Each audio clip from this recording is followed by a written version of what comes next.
Let's go and get started.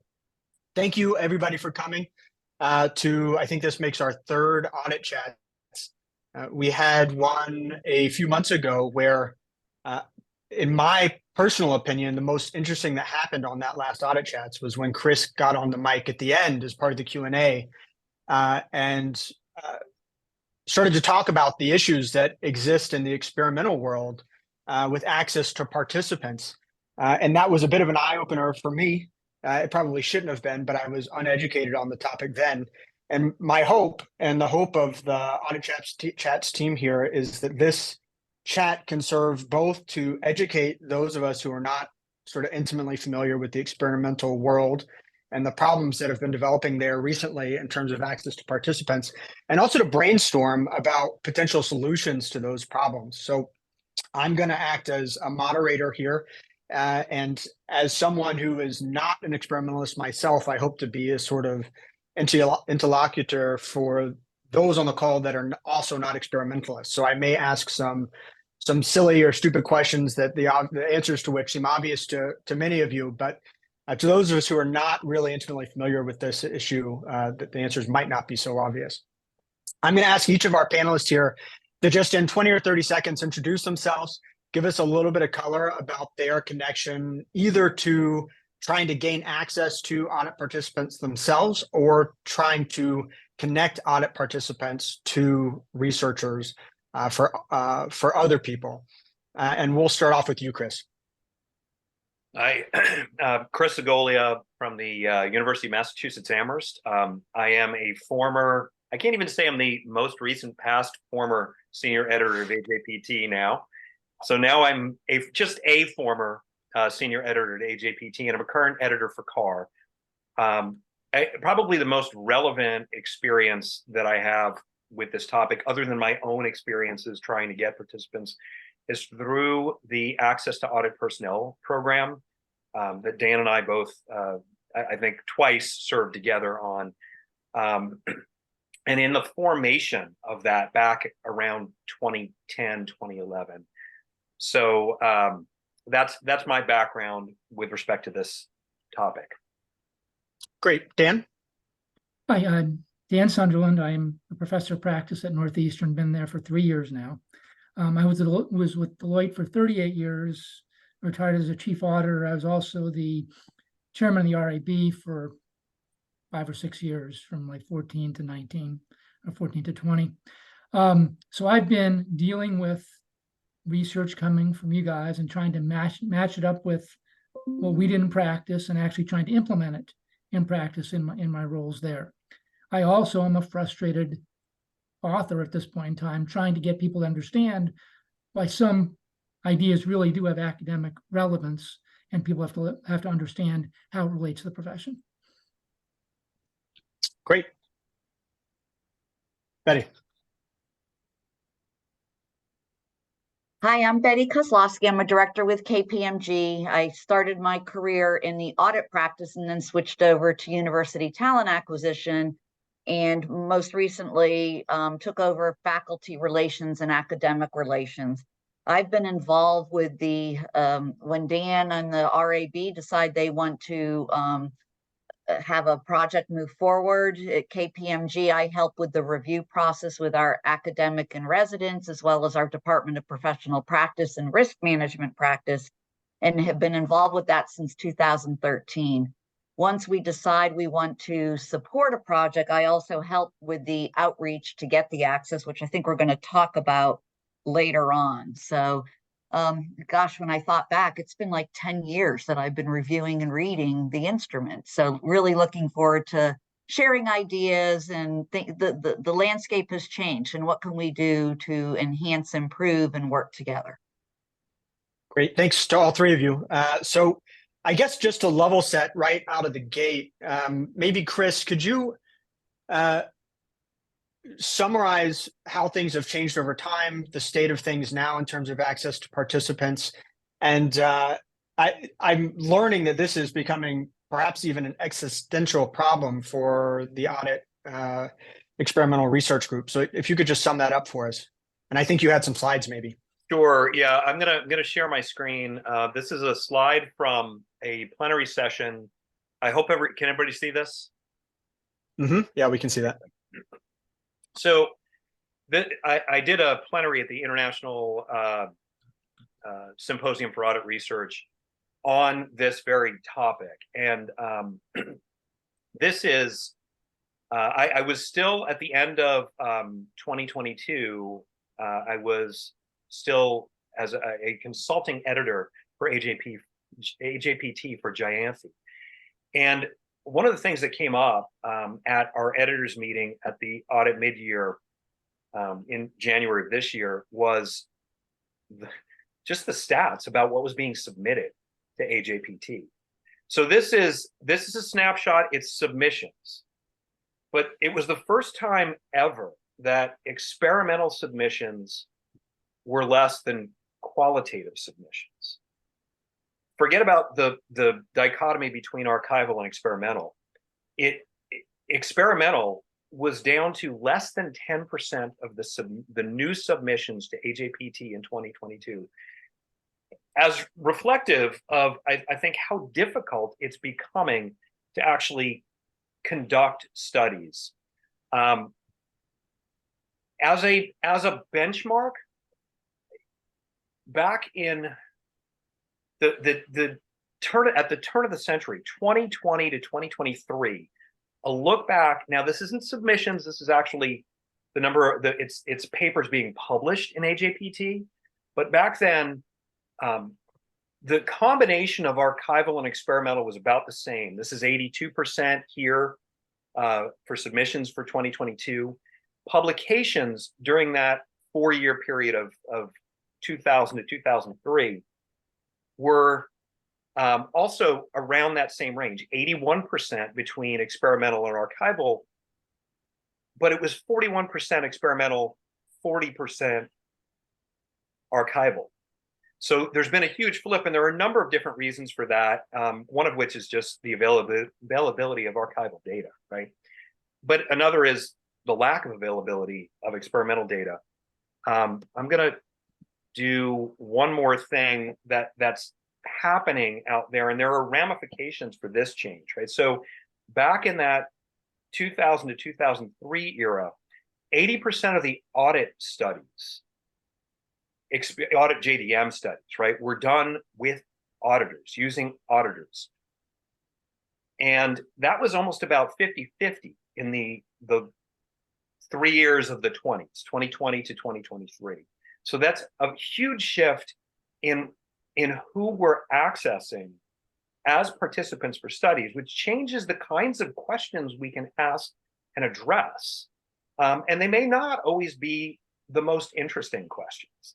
So that's, I don't necessarily want to go too much further down this path. That's just sort of to set the stage, I think, Nick. If you want me to talk a little bit more about that, I can. Well, so what I'd like, if you don't mind, Chris, is having seen those statistics is informative, but do you have any notions about what's driving that dramatic change? So I don't think it's one thing, right? I think it's a number of things. I think one of the big things is legal at the firms, right? Things get jammed up. And I feel for people like, when Dan's 38 years and Betty, right? They want to help us, but a lot of times legal will bunch things up, right? So that's one thing. Chris, when you say legal, do you mean the professional practice review or like our Office of General Counsel? I think it's more the general counsel folks. Because I don't involve general counsel, but we'll have other dialogue. I think it varies by firm. And Betty, that's interesting because I think, unfortunately, we had OGC involved, and I tend to think that they do not add anything to the process. And there are ways that we can get around this in terms of everybody's worried about independence and things like that. This is so simple. Yeah. Well, but I do have professional practice and risk review involved, which I'm not sure if the other firms have that. But I'm learning. So and I think all the firms have that. And I think you need at that point in time to have people understand what research is about, and not be looking at it from a what risk is this presenting to the firm? Because it's anonymized and people are looking, it's not going to put any risk in the firm. Nobody's been called to testify based on some research project ever, as far as I know. And I think there was a study done a while ago by a law firm about 10, 15 years ago relative to that. So, well, let me ask. So I Go think there's been a lot of chat, and this is sort of perhaps me exposing my ignorance, but the access to audit personnel program that was, I think, formerly run out of the CAQ has been migrated to the AAA at this point. My understanding is that that was designed to streamline this process, particularly with the legal component of it. And my understanding also is that that is almost completely dried up now. And I'm wondering if legal is what you see as the cause behind the AAP program starting to run into issues. So, and Dan can probably shed some light on this as well, but I wouldn't say that it was designed to streamline the process. It was supposed to be an alternative pathway to participants. And back before it was started, Bill Messier was adamant about being on the committee to think over whether we should go down this path and how it should work, because he was very concerned about losing access to friends and family. And that has been something that's happened over time, is that you'll approach your friends and family contacts. And there was a period, I think it's loosening up more as sounds like Betty is getting direct requests. But for the longest time, I think people, for at least for a period of probably 6, 7, 8 years, people were told, well, there's a process for this. Go through the access to audit personnel program. I don't think it's legal that's getting in the way of those of that particular program. I think there are a lot of issues that make the access to audit personnel program challenging, including the requirement for a fully functional instrument, right? Which is a pretty high bar. The academics are going to pour over it, and it just asks way more of a researcher at that stage, when it's still just a proposal. So, Chris, it's go ahead, Betty. It's interesting too, because I could tell, and for instance, 2019. So I'm going pre-COVID. I had received 27 unsolicited requests for access to our auditors. I received 9 direct partner access. They wanted to interview or survey partners. And Betty, just to clarify, this is outside of this is outside of the AAP. Okay. So then I have my own funded grants that we had 4 to 5 of those going. And then through the RAB access program in 2019, oh gosh, where's that number?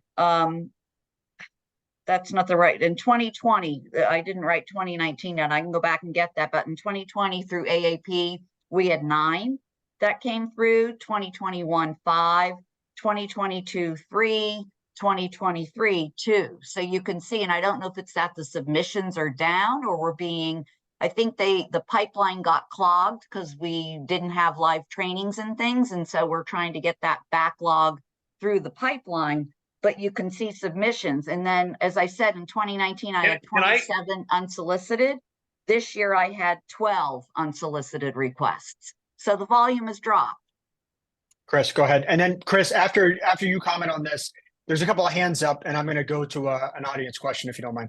So with respect to the AAP program, one of the things about having that instrument needing to be part of the, and I'm not saying get rid of this requirement, but one of the, it's a bigger hurdle for researchers to jump through while they still have a proposal.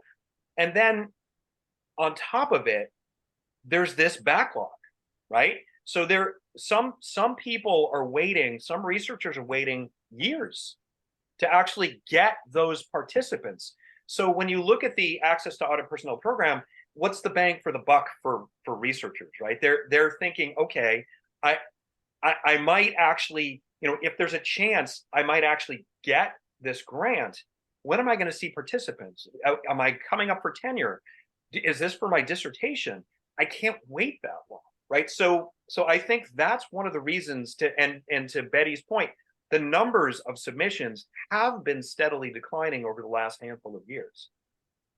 That's not surprising given that the expected payoff of submitting has gone down. Yeah, that seems logical. Tim, I think you've got your hand up. Jamie, are you just behind him with a question, or did you want to say something administrative first? There's a question in the chat, so I'll just ask that question. Okay, I'll let Tim go first since his hand was up. Tim, go ahead. Well, I think I should start, since Betty was talking recently, by thanking Betty and KPMG for their help earlier in my career. I wouldn't be where I am today without KPMG's help and without Betty's help.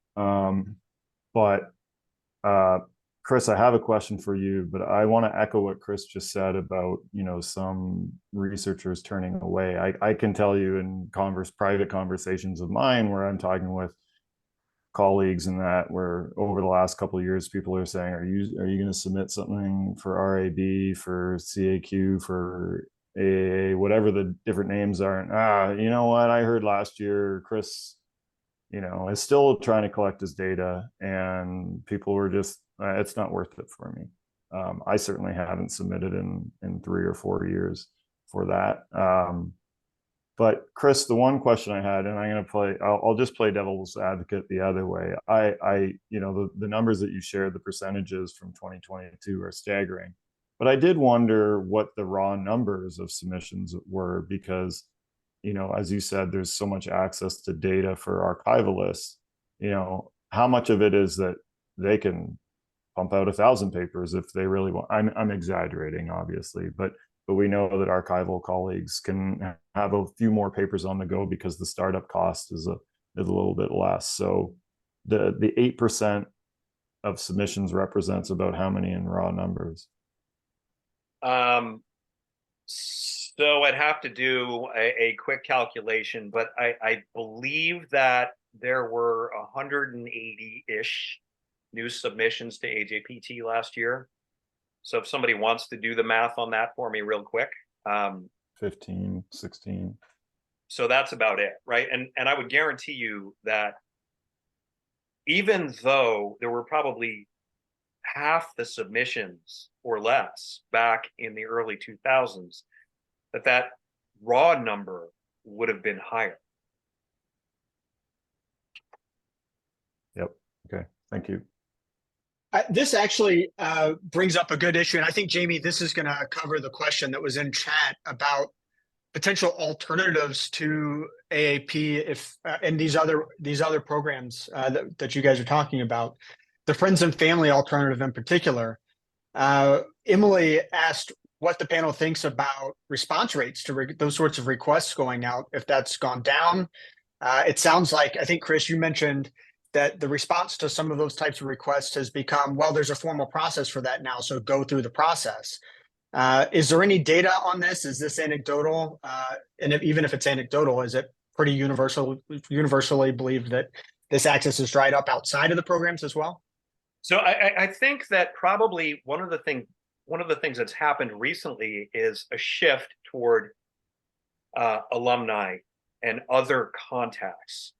So I think through like LinkedIn and other networks, right? And I think you can hit people a little bit more easily outside of the firm, and I think it's pulled friends and family back in to an extent.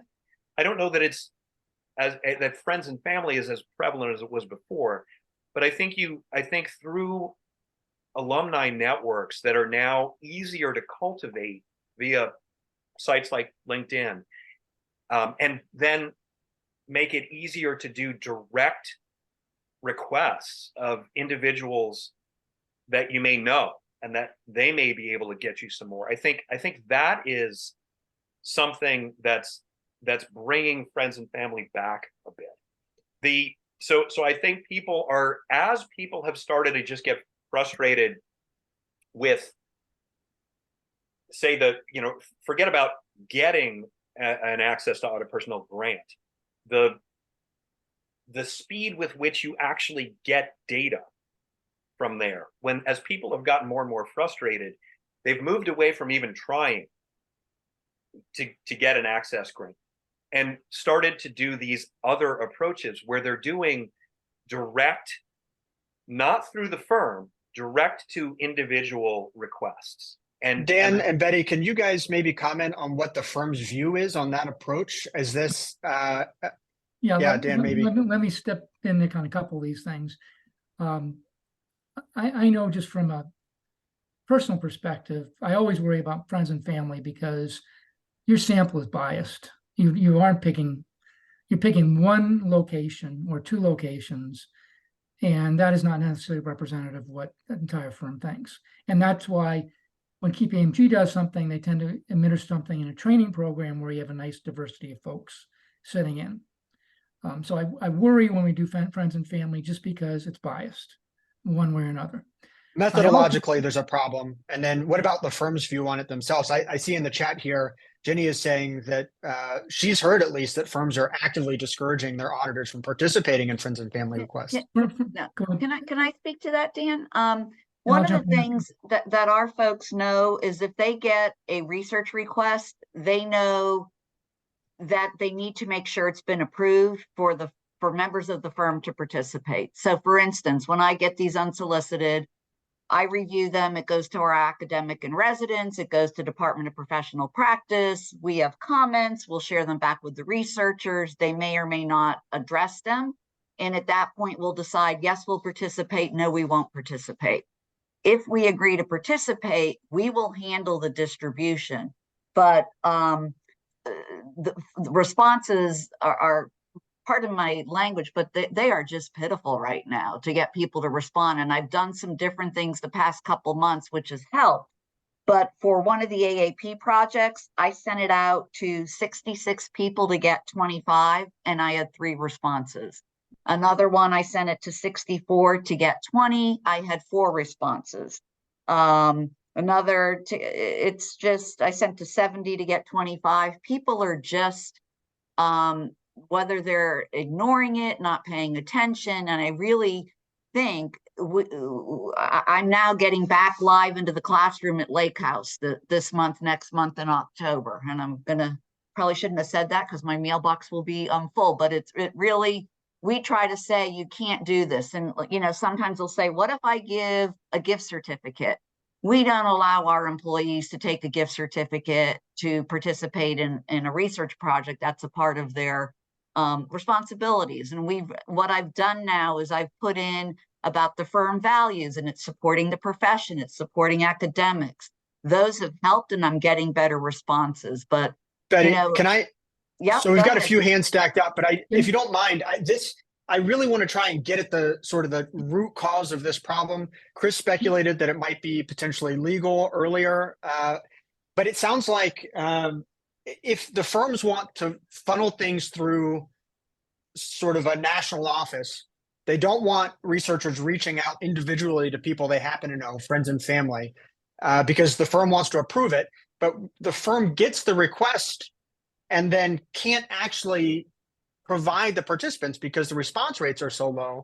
What's a researcher to do? I don't. Can I just make a statement, Nick, just so, again, knowing how people react in firms with all these years, okay, is number one, I think Betty described the process the way it is. People want to control these things because you don't want 50 different things. And people talking above things, you need partners and firms emphasizing this is an important part of what they need to do.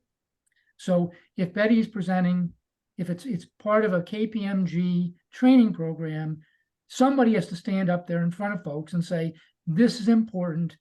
And you know what? If you don't do a good job on it, there's a problem with it. This is part of your responsibility as a professional. And this has to be adopted by leadership in the firms, and leadership in the firm has to emphasize this. So I think that will eventually carry us into is the research we do actually useful to the firms? Because that's going to be important to selling it to leadership. But I'd like to get through some questions. Shami, you still got your hand up. Is that something different from the question that I think we covered in the chat, or? Yeah. So I try not to talk at these things. I can't resist. You can't help it. We all know you, I Jamie. know. You can't not talk. I know. So I guess I just want to say, I mean, just by reading the chat board and hearing some of the comments, I just want to say that the firms are trying everything they can. And I know there's frustration on the researcher side. I'm one of those people. I mean, I'm there with you. But every firm is on the call today. Like every firm is represented, the big four plus some of the second tier. I think the only one I couldn't get on the call was BDO because I know like one person there. So they're listening and they're trying. Okay. So I just want to like just remind everybody here that we're just hoping to move forward and like come up with solutions. And I really wanted to hear today about like what needs to be fixed. And I think, some of the things I'm hearing is that the people that are working are swamped and this isn't important to them. And I think another problem, which I'm going to put on the researchers, is like we have to do projects that are going to be interesting and helpful to practice. That's really important. The other thing I'm just going to add is I talked to PwC last week, and one of the thoughts they had was to change their community service program to encourage some of their people to also assist with research instead of just always being in the community helping us. Now, I honestly think there's people in need more than we are. So, I'd rather see people serving the homeless and building houses versus helping us, but that is an option they have considered at least talking about. So anyway, I don't have a question. I just want to make sure everyone, just to get the feel that everyone's trying to help and we're going to try our best. But if at some point by the end of the call, my comment is there anything that we can action points that we can do on the research side to make this better, or what can we fix? I feel like I don't know where we can fix. Yeah, Jamie, and I think I have two words I'd like to add to yours. One would be topic and relevancy of the research, and the other is the length of the instrument. 10 to 15 minutes, those are getting done. 20 to 25 drops off a little. 30 to 45, they're checking out and not finishing it. So, and to make it something that's relevant and excites them, when they see somebody puts in, oh, here's a company from 2013, update the years on your instrument, just little things like that to make it seem like it's fresh. I sort of wonder, this is something that I think maybe Chris has talked with Jamie about in the past, but my understanding of the sort of review process for experimental work is that there's a very heavy focus on theory relevant research. And I was a practicing auditor for a long time. Theory relevant research is a hard sell, I feel like, with a practicing auditor. Is there a shift that can be made in the sorts of papers we try to publish in the journals, since you're an editor, Chris, at both AGPT, or used to be at AGPT and at CAR, so that they're more practice relevant and therefore perhaps more exciting to auditors, which will get buy-in from them so we get participants? So there are so many of us now out there doing research that editors get swamped, and you have a million different editors.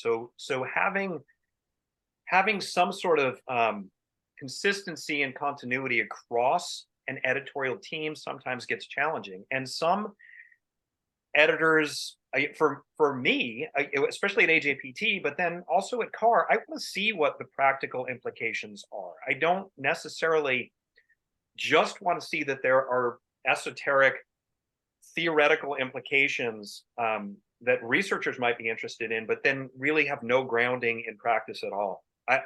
So for me, I do want to see some grounding in practice that makes the research relevant to people in practice, to the firms. But I'm not everybody. And there are others that have a different view on things, and they're much more, they're perfectly happy with things that are much, much more theoretical, and they don't worry about, downstream. That's for the next set of researchers to figure out what those downstream implications are. So I think it's gonna depend on who you draw sometimes, the value that's going to be placed on practical implications. So Yeah. it's a non-answer to your question, but it really is going to be sometimes just the luck of the draw.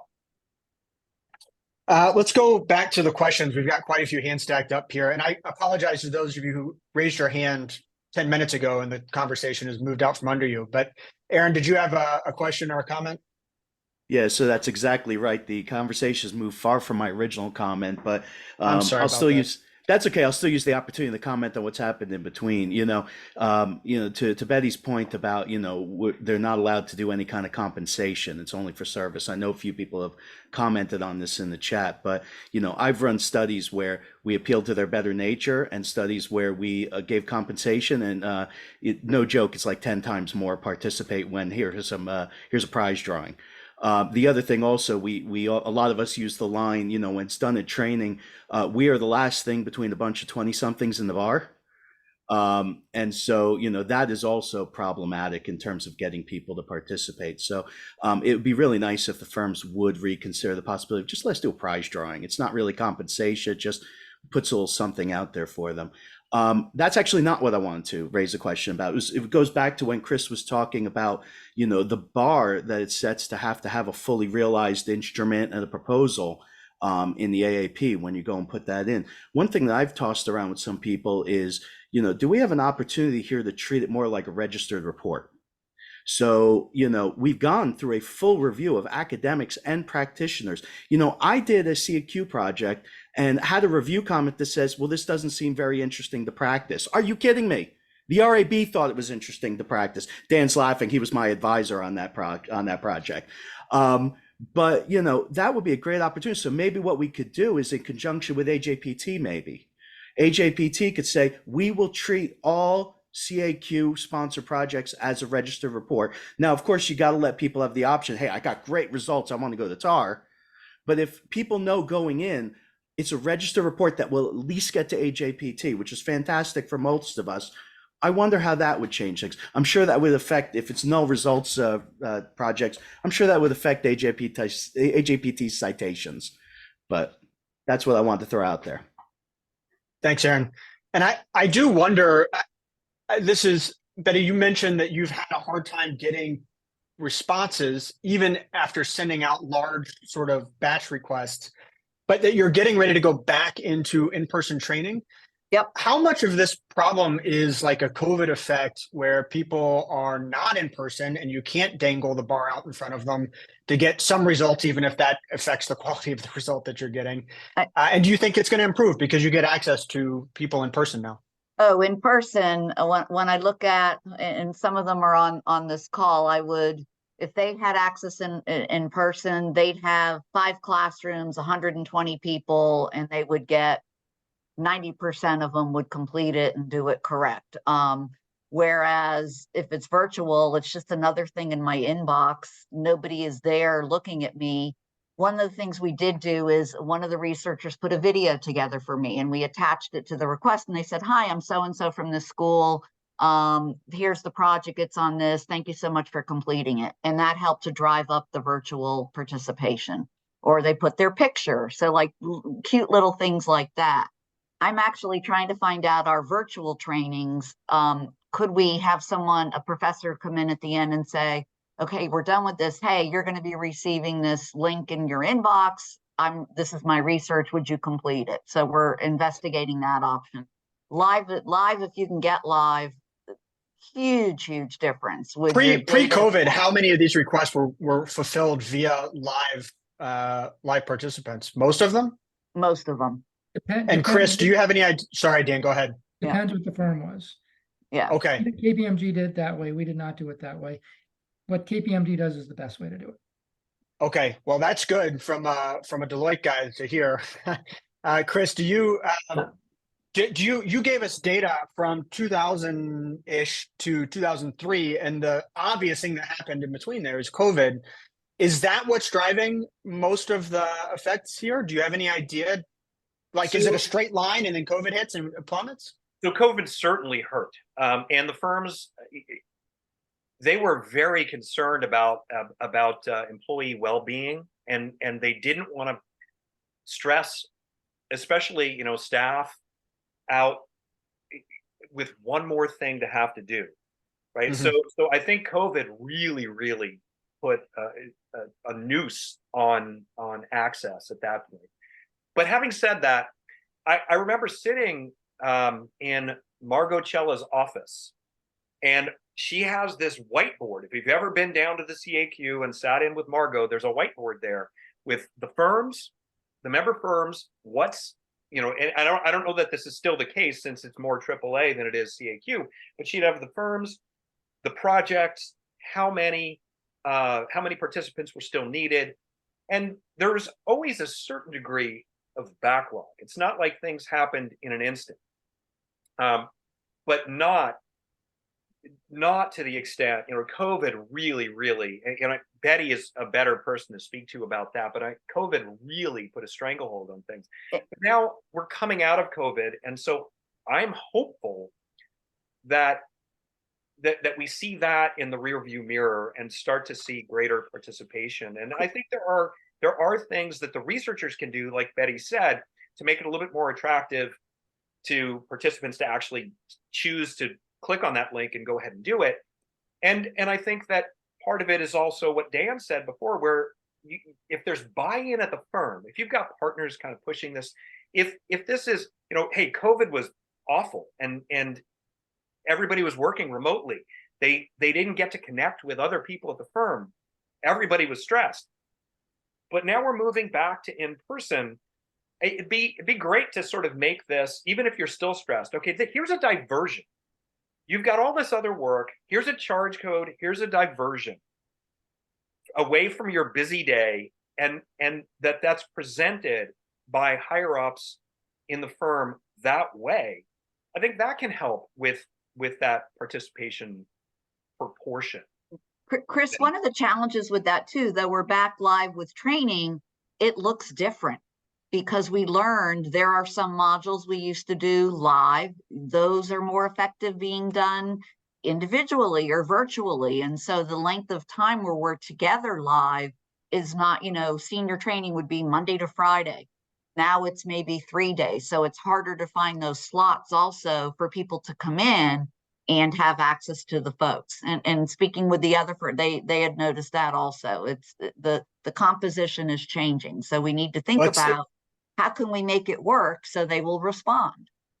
It sounds like one of the modules we can be clear does not work remotely is this participating in research module, right? If you want to call it that. It sounds like from what I'm hearing, again, at the beginning, I said, I'd really like to try and nail down what is causing this dramatic drop off in participants. It sounds like it is a move from getting participants in person to having them have to click on a link in their inbox. And so I guess I'll do what I can here to encourage the firms that are on the call to make a space for participants to participate during live training to the extent possible. Let's go, if we can, back to another question. Marcus, I think you're next in the queue. Hopefully you guys can hear me. Yep.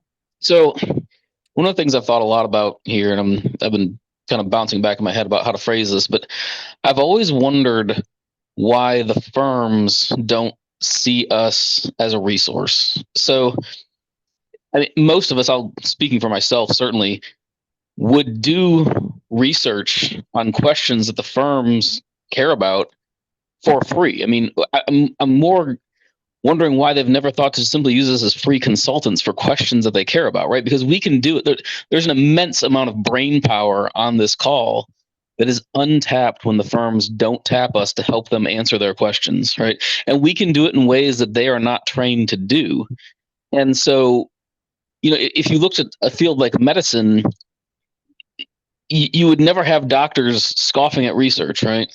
So what is it that the firms only seem to see us as a cost until the comes time to get our students, and how can we change that, right? Like it seems to Marcus, me like when so yes, I've wondered the exact same thing, and particularly as it relates to something like a field experiment, right?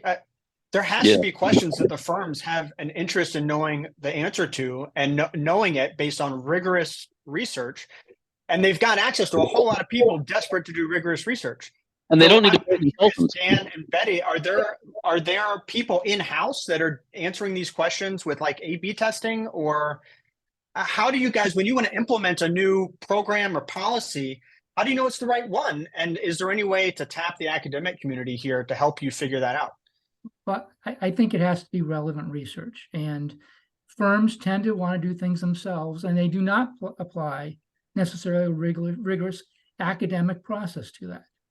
And so what you have to do is find the linkage. So I see Lori on the phone, and we did something in Indiana maybe 6 or 7 years ago on Bayesian stuff, and that didn't necessarily go anywhere, but we had to have some sort of thing there. But if you think about topics that are relevant to them, you have to deal with topics that are important, like risk assessment. If you can help them on risk assessment, that's a winner. Dan, so can I flip that on you though? What I hear you saying, what I hear often being said is that researchers need to come up with questions that are relevant to the firms. I wonder if it's possible that the firms could say, here are the pressing questions that we've got, help us answer them. I think, Nick, that's correct. That firms have to put it to the academics to some degree, because they are living it every day, and they are dealing with the regulators every day, and they're dealing with the environment every day. And we have to all start to come together to understand each party can bring something to the table. And until such time as we think we have, you have to have a medium mind somehow. And Betty, I know you want to jump in. I'm sorry.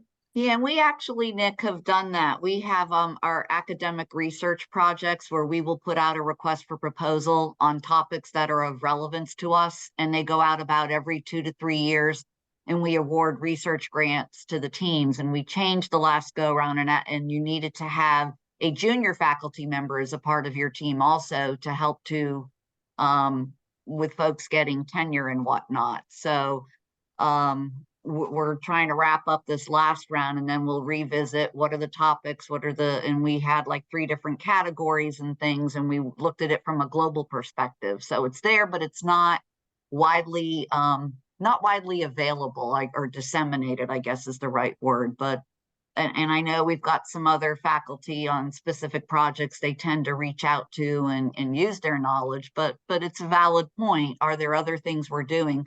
When we, for instance, when we implemented Clara, new audit methodology, we tested internal and had our learning and development folks, some of who have academic backgrounds on pedagogy and things like that. So it's a topic that we need to continue to explore.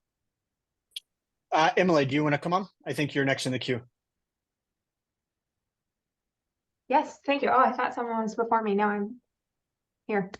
All right, so I'm hearing us kind of defining the problem and proposing solutions. And I think defining the problem, there's 2 pieces. One is the COVID effect. And it sounds like with trainings coming back in person, one piece of the COVID effect, which is really low response rates for email distributed instruments, will hopefully, we'll come back from that. We'll go closer to pre-pandemic levels. But I think the other COVID effect of just people don't want to do this or don't want to give it a lot of attention, and maybe that's partially a COVID effect and partially just a human being effect, that's still there. And so I think kind of divorcing those 2 is important. But with respect to, okay, so let's assume that we'll be able to go back to in-person data collections. How do we do research that's relevant? How do we make sure that our instruments are as brief as they can be while still being engaging? It would be great if there was an opportunity to run those instruments by professionals. And I mean, obviously we can do this on our own to some degree, but so if we're saying, well, we've got access to auditors, you have to have your final instrument in, January, why don't we have something with kind of a long runway? Can we set something up where we can get access to people at maybe the level of participants we're looking for, maybe one level up, to read through that, say, does this make sense? Is it consistent with what you guys do now, right? Because what you guys actually do has changed a lot since I think most of us, if we have practice experience since we were there. So we need to get that feedback a little bit too of, is this still relevant? And maybe that's an opportunity to also assess kind of relevance of questions. If I could just jump into what Emily said. Please. And I find that I talk to an awful lot of you when you're putting together instruments and things like that, and we're just talking about what's happening in practice. And I'm not alone out there. There are 20 or 30 folk, retired partners out there teaching, who would be able to look at instruments and be able to give you a practical view of what they think about them. And I think they'd be very good. And I'd certainly be open to trying to, work a network like that, so that you really do get real life views of what people are doing along the way. And again, that just works towards blending academics who have a lot to offer with people who have a lot of experience. Yeah, and You hear that, Emily, everybody? we Send your also- instruments to Dan. His email address is, I think it's on the website. We're going to get 20 or 30 people to do this. Emily, when we do our review also, we'll also give comments. If somebody has, I can remember one said, pretend that you signed off on an audit step and you didn't complete it. Well, we didn't participate in that because we never want our people to think, why you just can't do that. And we don't want them to think you could even consider that. So when we review the instruments, we will look at, is it in line with audit methodology, with professional skepticism, judgment, and share comments that, this isn't something we would ever encourage our people to even put a little dot on them to that, oh, maybe I could do that. So that does take place. I don't know if it's consistent with the reviews from all the firms though. So to follow Steve, up on that, Betty, Oh, if go I ahead, could just Emily. have 1 minute, I think that might be too late. Because, and for what I'm saying, because at that point, so when we're submitting to a firm and saying, hey, here's our mostly final instrument, I mean, that instrument has probably been in development for what, maybe a year, 6 months. And so at that point, I mean, it's not too late, right? But it's too late to still act on that kind of cycle of data collection.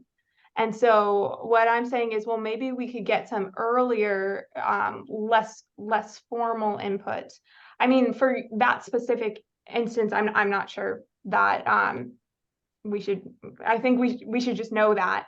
But for other more like, does this make sense? Does it make sense, for example, to do cash confirmations, or is this something that now is being done fully remote? Those are the sort of things that I think might be helpful. So Thanks, Emily, the now dissolved RAB grants used to allow for that back and forth, but that's not there anymore. And one of the additional challenges, I think, for researchers is to try to make things as short as possible. But then you also have to, on the other side of it, you have to make sure that you ask the questions, and the case is a case that it's not going to come back to bite you during the review process. And then you get a reviewer and the editor says, well, you have to rerun the study, or you have to do this. And then you're back at square one again, trying to find participants because you shortened things, so you've got to be really careful with this to strike that delicate balance.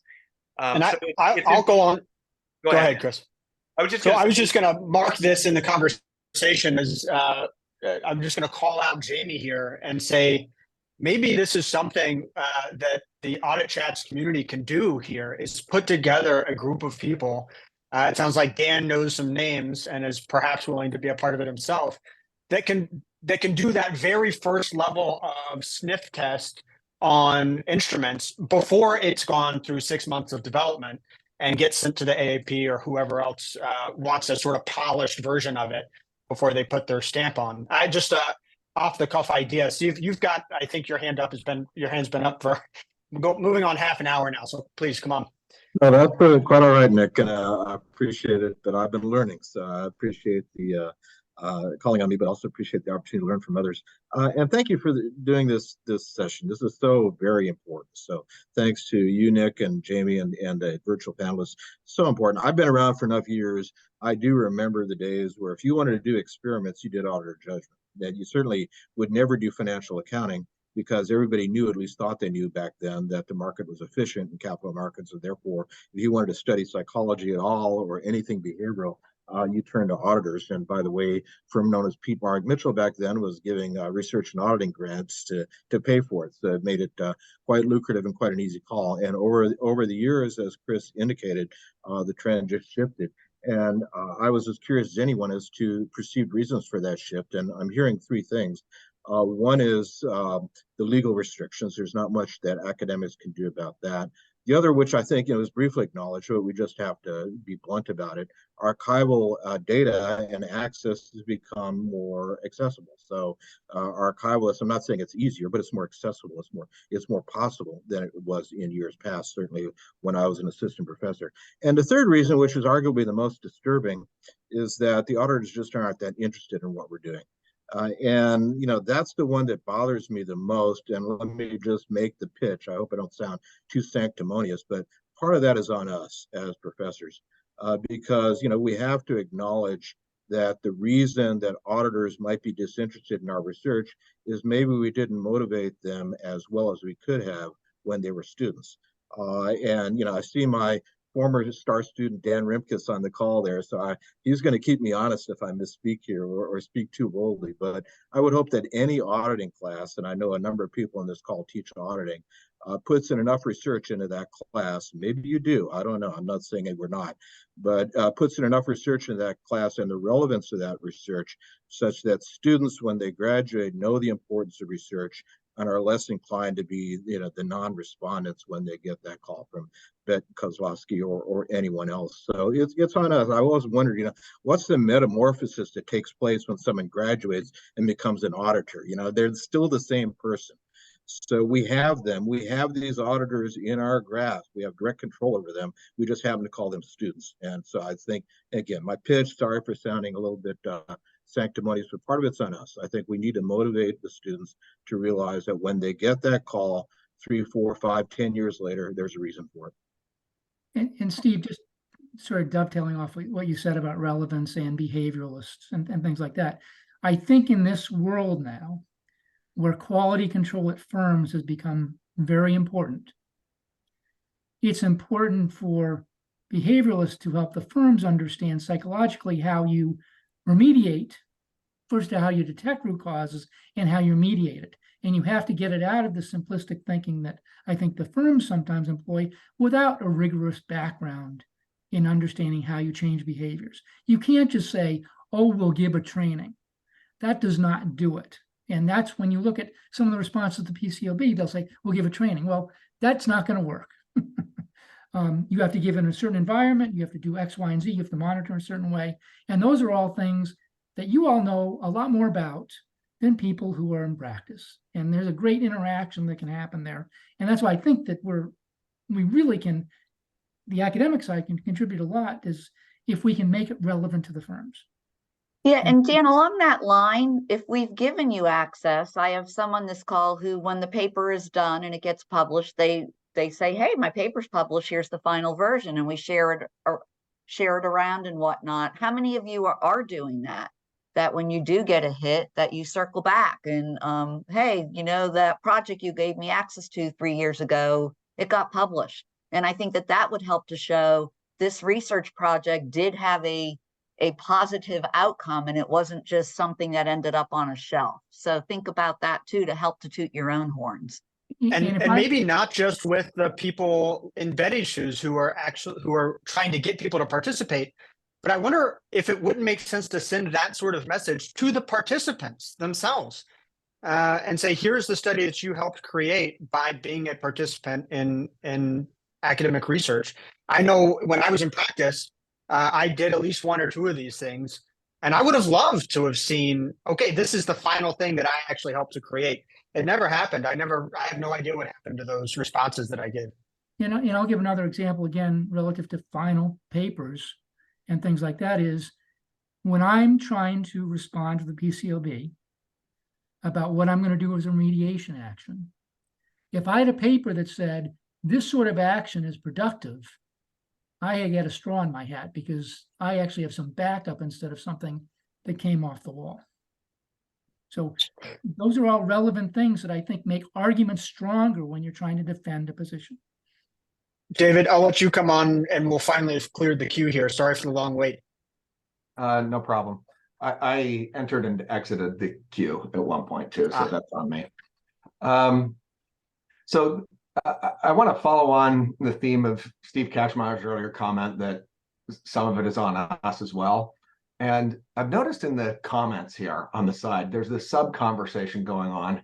Early in this meeting, Chris Agolia made the comment that firms are really interested in questions of practical importance and not so much on esoteric theory. And there's been this back and forth going on in the comments here in the Zoom meeting about, well, yes, but we can't abandon theory. We have to have theory. Without theory, there is nothing. And I think that's a little bit of a false dilemma that misses the point a little bit. Chris, maybe you can correct me if I'm wrong, but I think the key word was esoteric in your comment. I don't think that you were implying that the firms would object to the idea that there would be a good set of reasons why these effects might occur and why we might expect them to occur in other similar scenarios besides just the one tested. But they're not interested in esoteric theory and really esoteric writing. I do think we as academics have to realize and remember that we have an unbelievably high tolerance for extremely poor and esoteric and unreadable writing. And without totally throwing ourselves under the bus, some of that comes with the territory when you're trying to write a rigorous research article for a top-tier research journal where the reviewer is going to give you lots of grief about your statistical methods or your underlying theories, right? So some of that comes with the territory. But we do need to be able to, when we do ask the firms, outside friends and family, for support, we do need to be able to show why this matters to them as a stakeholder, or else they have no reason to do it. And it can't be in academic jargon. It just can't. I mean, you may as well send it to them in Greek. And then the other thing, I just also want to briefly comment, even though this is a dead topic now, the friends and family thing. I do that a lot in air quotes, because when you do that, if you look up your own business schools graduates who work at any one of these firms, if you get yourself a LinkedIn Pro account and do that search, you see very, very quickly, even for a large business school with a huge accounting program, the effects of turnover in the first 3 years of public accounting. You can get first and second year staff coming out your ears, but if you want to start looking for alumni who have 5 or more years experience and still work at those firms, boy, there are not many of them. And so you can kind of hit this small subset of people once a few years, but you can't overdo it. And it's I think little more than a complimentary channel at best. Yeah, David, it sounds like maybe not even that if the firms are firms really want to centralize the process. I guess you can, to some extent, you can get around that and maybe get away with it. But it sounds like that's sort of disapproved of. Chris, did you want to make a comment on that? I saw you maybe trying to get in. Sure. Yeah. No. So to Dave's first point, I am, for those of you who know me reasonably well, you know I can't multitask. So I have not been reading the chat, but I certainly don't want to. I didn't want to make it appear as if theory isn't important, right? We need theory to generalize. So it's not to the exclusion of theory that we should be focusing on practice, but we need to. I want to see, if it's an audit JDM paper coming to me, I want to see what the implications are for practice. There's got to be theory. That's a given, right?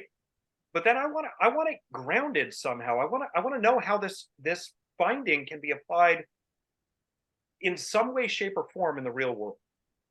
So I wonder, and this maybe circles back to something I said earlier, maybe not so clearly, but let me try again.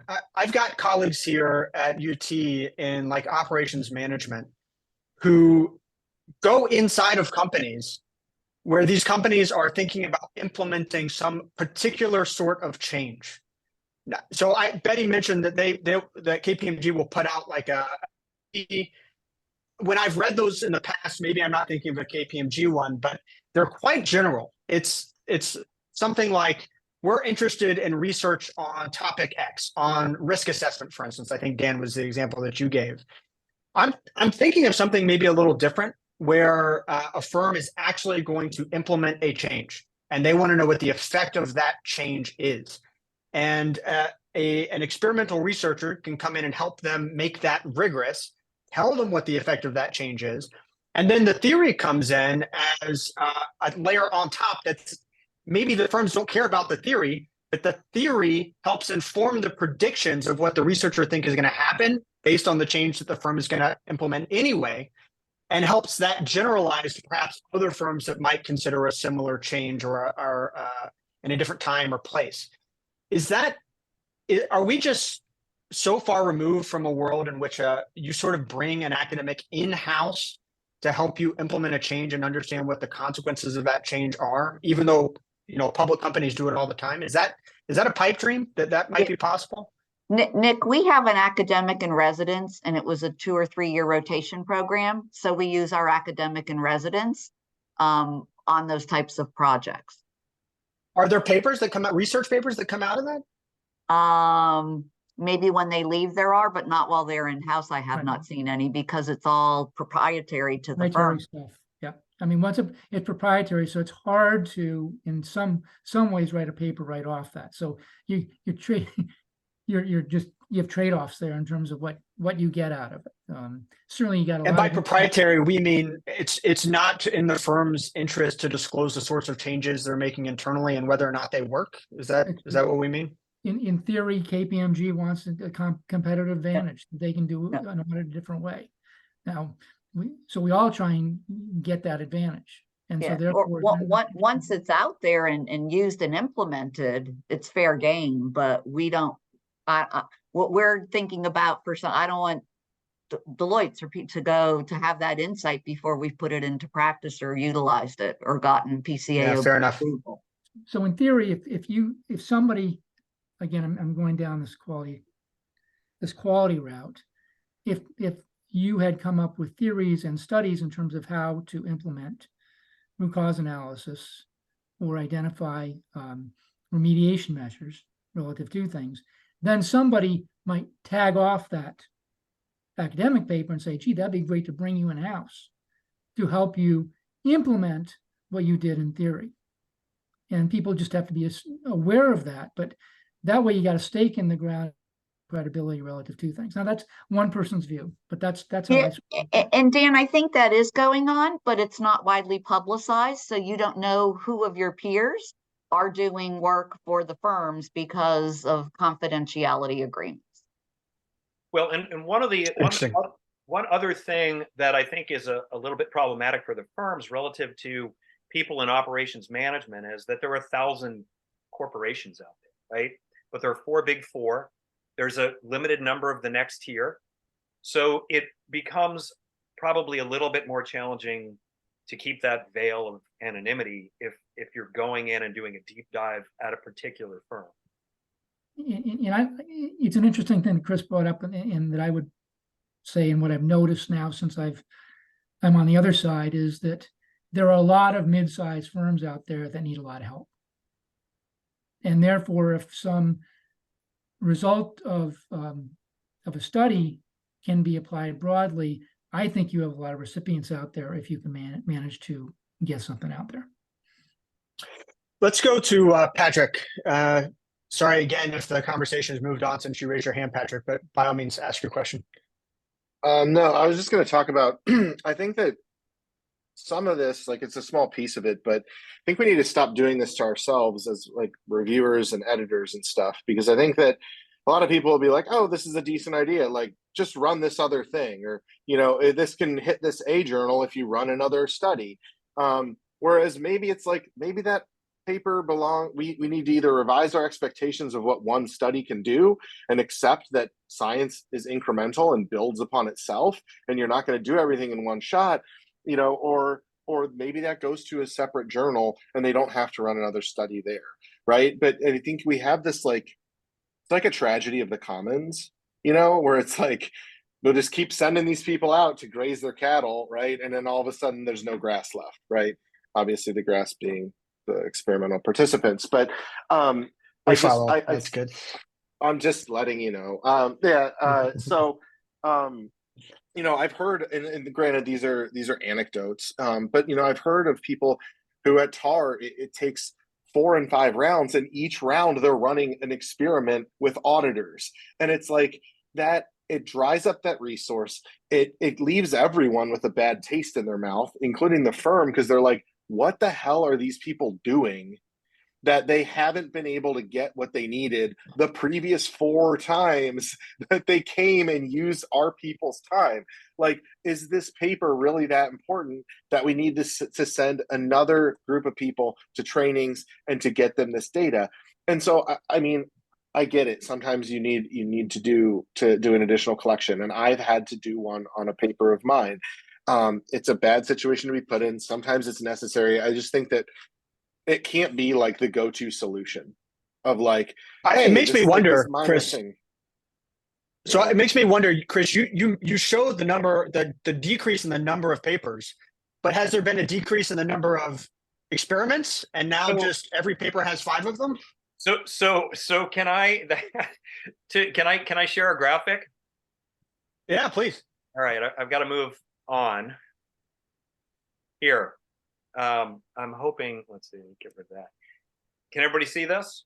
Yeah. Yes. Yeah, so this was one of the things that I did in my plenary back in that early period of the aughts, right? 2000, 2003. Most, by far, the vast majority of papers had a single experiment. This is in like the top 6-ish journals, AJPT. But in the stretch between 2020 and 2023, it's now less than half of papers that are getting published that are in that have a single experiment. And even scarier is the proportion that have more than 2 experiments. So the average went from 1.16 experiments per paper to 1.74 in this recent stretch. So very much to Pat's point, we are killing ourselves by requiring additional experiments, and I you know what, I'm guilty of it as an editor at times. I really now try to the best of my ability to find some solution. If it's an idea that I find interesting, I try to find some solution. Maybe there's some, maybe this isn't the best. You have this question, this post-experimental question. Maybe it's not the best to answer this, but maybe it provides some insight. Or maybe it's as simple as providing a caveat that is then out there that future research can go and explore, right? So we've got to stop. It's just way too many experiments per paper, and we have to be willing to learn what we learn from a given study. Chris, thanks for sharing that, because I've also noticed the review and resubmits, people coming back saying you gave me access. Now I need to add this question to the data. Can I have access again? Which is stopping someone else from getting access to those people. But we want to help them with the review resubmits because their paper's getting stale and the information in it is getting dated. So we try to help to move them along, but that's a challenge. Is this a job, Chris, for having been a senior editor at AJPT? Sorry, somebody's coming on the mic. I'm not sure who that is.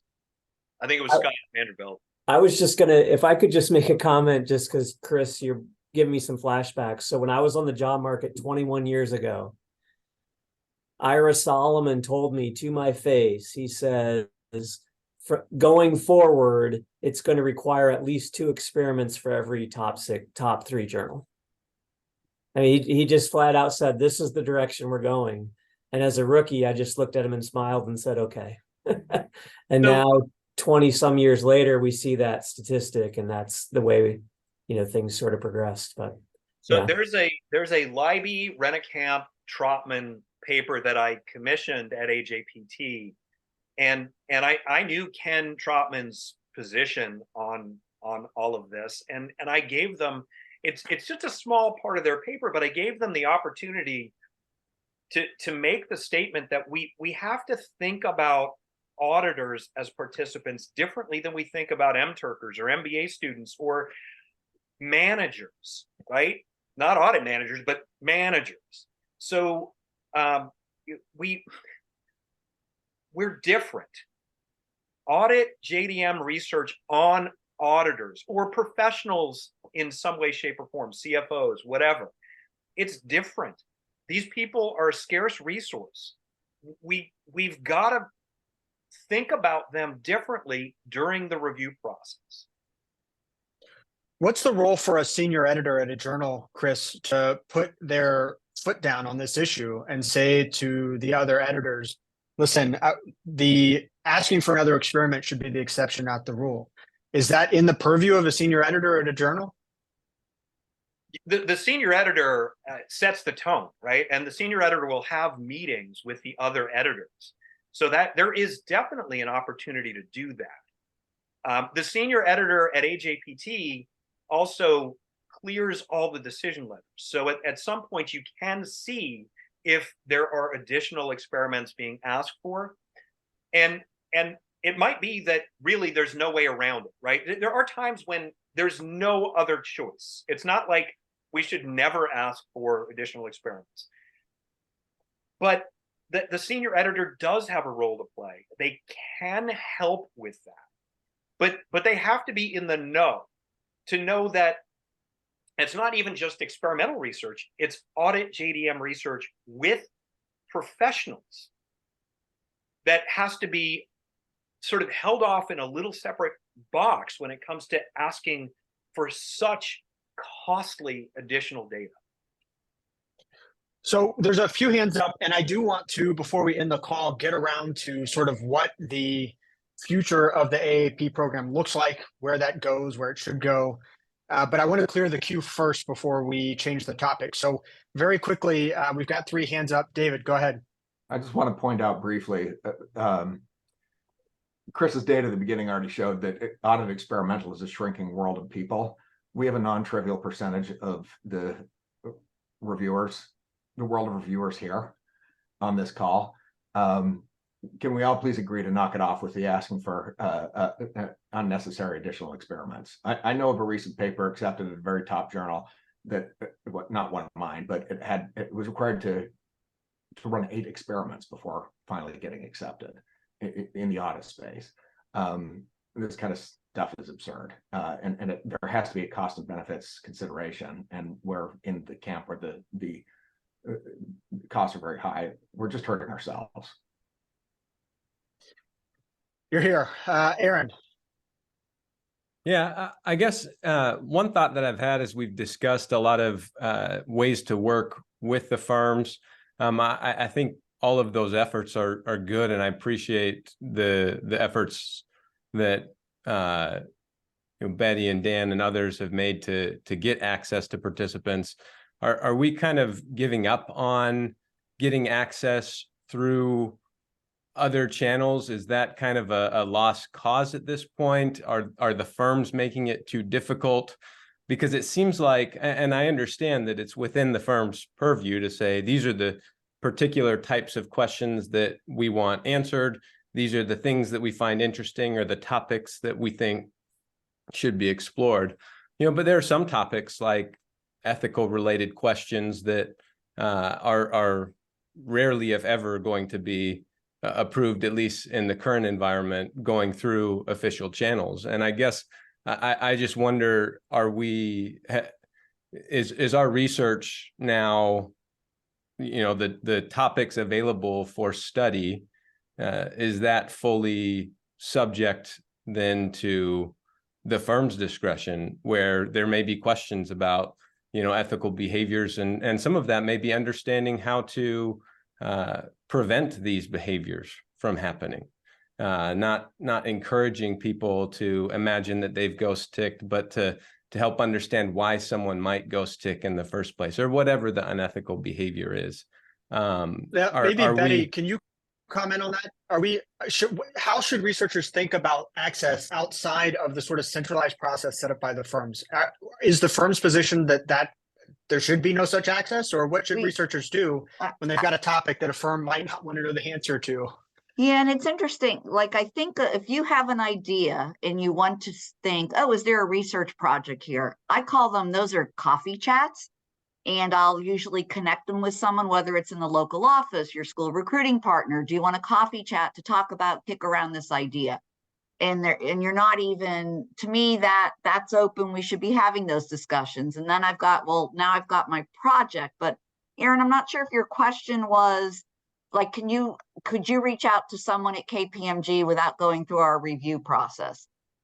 And we hope our people know, like, I'll get emails. The partner gets a request from this professor and says, can we participate in it? And I'm like, let me reach out. We need to review it. I'll keep you posted. We really try to, I hate to say that we try to quelch that just to make sure we don't have people going rogue or getting paid, entering prizes and things. Was that the direction you were going? Like, can you do outreach on your own within my firm or no? I guess I know that the firms don't, that they, I heard from a co-author that recently the firms have said, don't click on Qualtrics links that come from outside the firm. Yeah. And, as kind of a blanket policy, I know that the firms are doing a lot to say you need to go through official channels, but some firms, their official channels, I don't know anyone who's actually gotten access through the official channels. And Aaron, besides the difficulty of getting to the official channel, correct me if I'm wrong, but I think part of your question was whether, so even if everybody is completely above board in screening questions, it's still a perception problem, perhaps, that the firms screen the questions that get answered. Is that part of your question? I don't know if it's just perception. I think part of my question is, if there is no way, if there's no way to get access to auditors through, so let's say I'm reaching out to friends and family, a lot of times those email addresses are going to the official firm email addresses, right? And so if there's no other channel that doesn't go through the firms officially, then we, by definition, have restricted our things that we can study to those that are approved in some cases by legal and by others. And I understand that, I know that people like Betty and Dan really want to help us get access to be able to ask interesting and important questions. But I would just use the ethics related questions as an example, because I don't think Betty's alone. You said earlier, if you ask, imagine you're in this scenario, I don't think you have to have someone imagine they're doing something unethical. If you're studying something that has ethical implications, even if it's using a third-party questioning or something like that, where you want to see what's likely to get people to do premature sign-off or ghost tick or something else that maybe is a problem that we've seen in other ways within auditing. If you want to study those things, at least everything that I've heard previously from the CAQ, from firm sources, is that those aren't ever going to get approved through official firm channels. Aaron, I think Dan's shaking his head here. Let's let Dan come on and answer that. I think, Aaron, I don't think if you anything that's coming in to a firm, a partner or a director has a responsibility to run it through the appropriate channels. Betty, I'll ask you also, but from my perspective, usually don't shoot it down relative to things. You usually say, if this is important to you as an alum, we'll support getting people. You just have to chase down some folks. But I don't think we're saying we think something's an irrelevant topic. We don't have that ability to do it.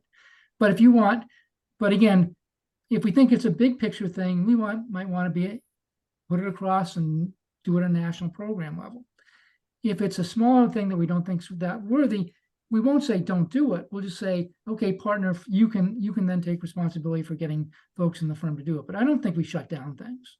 Dan, our process is different. And there may be people on this group that I have declined participation in research projects because what they wanted to conclude or write about wasn't relevant, or it's so stale that why am I going to take half hour, an hour of my people's time to participate in this? So I have declined. And I would agree with that, Betty, but I would also say that I would hope that people would vet things before it came in. Oh, and- it goes through a lot of vets. Yeah. But even these folks coming in just say, is this really a topic you want to Yeah. explore? And Aaron, Yeah. I agree with the topic, but I don't know if that would be on my top 10 of what I want to explore. And we've also done calls with our DPP group and the faculty members, so we can talk through and you can say, this is what I was thinking. And we're like, oh, okay, that didn't come through in the question. How can we word it this way? So we will absolutely do as much as we can to get it across the finish line, but not all of them get there. And certainly when you think So about I think Dan, go ahead. just one that's the paper that was most influential ever was an archival paper on stock option backdating. And none of the firms would ever sponsor that thing. But again, that wasn't a behavioral study. But that's part of the issue though, Dan, right? Is that you say that none of the firms would have sponsored that paper. How many experimental papers of that type never get written because the firms won't sponsor them? Yeah, I'm assuming that Aaron probably wasn't encouraged by the response to his question. Okay, so I'm going to abruptly change the topic here. Sorry, Aaron, to cut this line of conversation off a little bit early, but we've got like 5 minutes left. And if I'm going to try and stay true at all to the list of questions that we came up with before this thing kicked off, I want to maybe try to come to some resolution, or if not resolution, at least spend some time thinking about what happened specifically to the Audit Personnel Access Program. The history of that, again, Chris, correct me if I'm wrong, is that it started at CAQ. It's now moved to the AAA. There's a very large backlog, I understand, of participants, of people waiting for their participants in AAP. Are they, what are the predictions? Are they going to move through that backlog? Is the program going to stay in the AAA? Is that the best place for it? If not, where might it go? What are your thoughts on what happens with AAP? There are a lot of questions buried in there. One of them, I think Betty is probably better at answering, and that's about the backlog. And the rest of them, I can handle some of those. I don't know, Betty, do you want to chime in on the backlog? Yeah, no, the backlog is there. We're working on it, sending out, trying to be really proactive, because once we hit November-ish, we don't have access till after, the busy season, unless there's some small practice groups. So it is a challenge. We are getting lists, and it's interesting. When I still when I send it out to my participants, I still reference CAQ, because that's an organization, a name they know. American Accounting Association, my auditors don't know that name. And so if I'm trying to show the relevancy, I hate to put that out there, but CAQ has more of a pull than the AAA to get them to respond.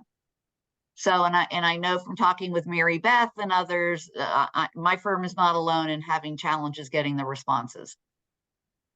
So when this transition was proposed, it was going to happen regardless because of the change in the executive director at the CAQ, right? There was the CAQ has veered in a slightly different direction.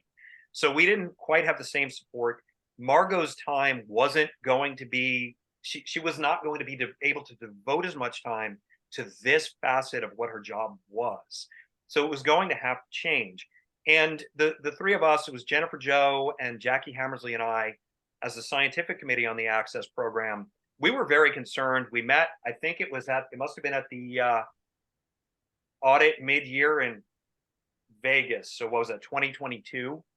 And we expressed our concerns to Margot, to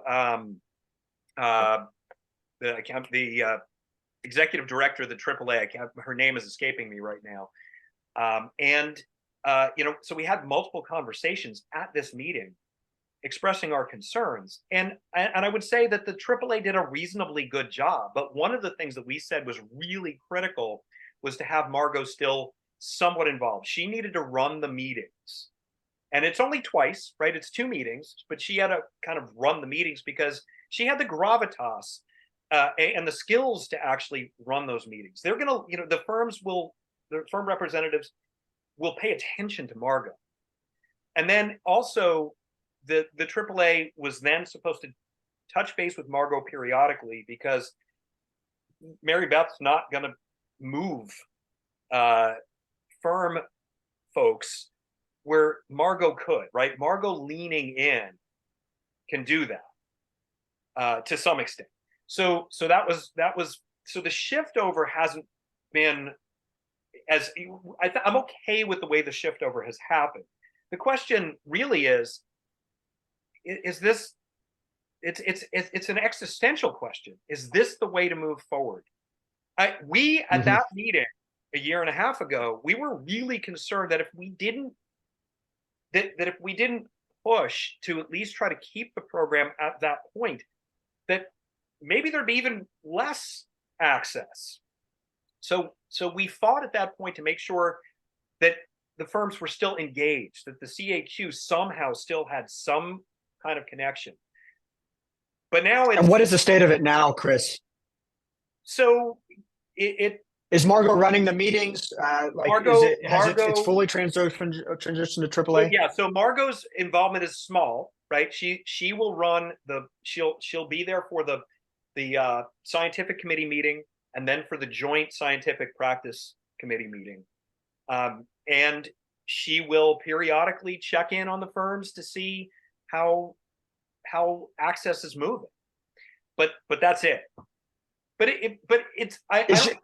I don't think that's necessarily the problem, right? I think we've got bigger problems than that. And whether this program is really, if this is it, right, then, and we can't reach out to Betty's folks individually, our alums, and then have to have everything that we want to do vetted through a series of people that we may not even hear back from, right? Then it becomes existential for us as researchers. I did peek in on the chat, and there's existential talk there. Like, what do you tell new? Do we bring in new PhD students to do audit JDM work? I don't know that do we do that? Can we do that in good conscience if we're not going to get the support? So, yeah, I don't know that it's the CAQ. I don't know that it's the access program. I don't know whether that's even the best approach, whether it should continue or not. I'm torn on that. Well, and Chris, what strikes me in listening to this conversation, sorry, go ahead. I'm hopeful that the access is going to start to move forward. I feel as if even all of our employees, some of them didn't want to get out of their thing. Now they want to engage. They want to have dialogue. They want to do other things. Feel like we've got this one wave and we've got this new wave in it. I don't know if you're seeing that with your students in the classroom too, but I'm hopeful we are going to get over this and get back to where we could be, because it's so important to academia and to the profession. But also I agree. But to Aaron Z's point earlier, we also need to be able to sometimes firms don't see the downstream. I made the opposite point before about practice implications, right? But now I'm going to argue on the other side of that to say sometimes it takes a little while for research to actually hit practice, right? So we sometimes need to be able to ask questions that we see as important, even for theoretical reasons, that we see some downstream effects for, but that the firms then, if they say, well, no, we're out on this one, right?